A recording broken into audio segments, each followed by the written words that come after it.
At være chef i en virksomhed betyder ikke nødvendigvis, at man helt har styr på det der med at stå frem og kommunikere ud over scenekanten. Men på Det Kongelige Teater kan erhvervslivets ledere og topchefer nu lære nogle af de metoder, som skuespillerne benytter sig af, når de optræder. Her skal vi møde en leder, som har taget springet. I et af de mange rum i Det Kongelige Teaters skuespilhus er Line Finn Hansen blevet sat på arbejde. Det er altid spændende. Jeg har givet hende en opgave, hvor hun skal lave en tale, hvor hun inviterer til en julefrokost. Julefrokost?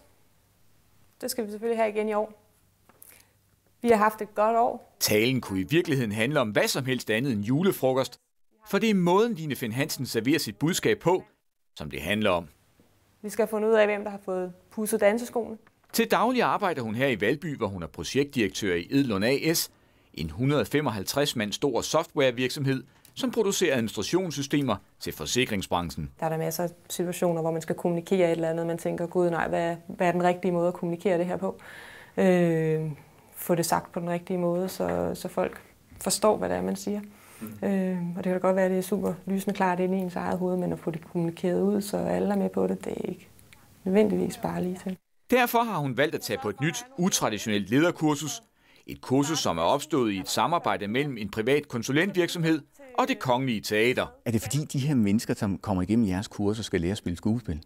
Nej, de skal lære at være sig selv, men de skal lære at bruge nogle af de virkemidler, som man lærer fra skuespilhuset. Og her er det nødvendigt at introducere 3 begreber, som har stor betydning for, hvordan lederne vælger at servere deres budskaber, nemlig ethos, pathos og logos. Logos, der handler om, at hun skal kunne appellere til folk gennem logik.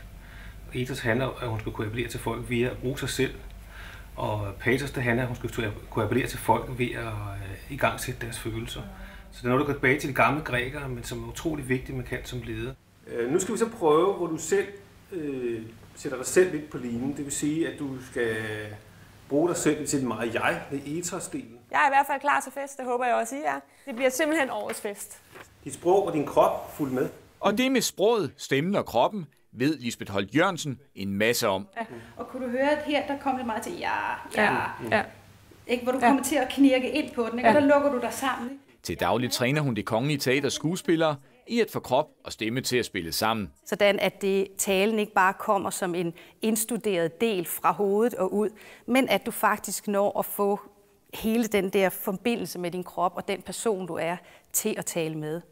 Så det er ikke en rolle, vi arbejder med. Det er simpelthen at finde ind til det spontane. Og øvelserne fortsætter et andet sted i det store hus, nemlig på scenen. Kan du mærke, der er sådan et ekko? Ja. Og det er nemlig det din ven, kan man sige. Okay, ja. Det er den, du skal have med til at vide, hvornår du taler højt nok. Ja. Og igen handler det om de 3 små ord. Men jeg kan i hvert fald se nu, at du skifter imellem de forskellige appelformer. Ethos, pathos og logos. Vi mødes kl. 16.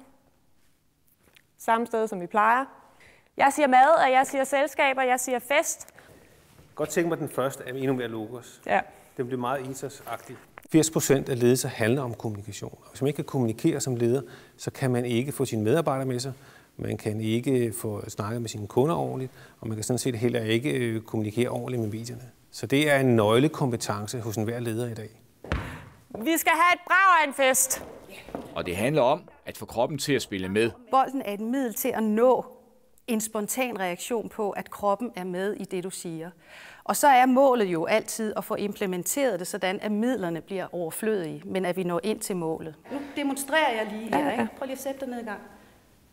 Vi skal have et brag af en fest. Den vej der, sådan skal du have. At det er kroppen, der taler meget mere end din stemme. Vi skal have vores julequiz. Og det er vigtigt, at kroppen siger det samme som munden. Er I med? Rigtig meget.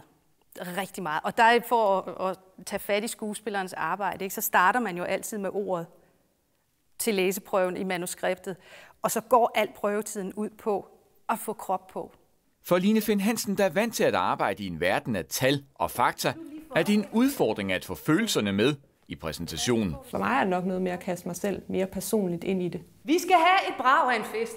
Der kan jeg måske godt være lidt for distanceret. Har der været for meget logos? Ja. Hvis vi ikke kan mærke personen, og ikke kan mærke det, de kommunikerer, så tror vi ikke på det. Så derfor skal man som leder også kunne stille sig selv op og bruge sig selv til at kommunikere det, man nu vil kommunikere. Det er jo ikke manipulation, for du viser jo bare, hvem du er. Vi skal feste til klokken 2 om natten. 2 om natten. 2 om natten. De første sceneøvelser er slut. Det var da rigtig hårdt. Altså, man bruger jo sig selv og sin krop på en helt anden måde, end man er vant til. For Line Finn Hansen Nu har der fået sådan suset. fortsætter træningen frem til foråret. Og kurserne henvender sig både til enkeltpersoner og til grupper af ledere.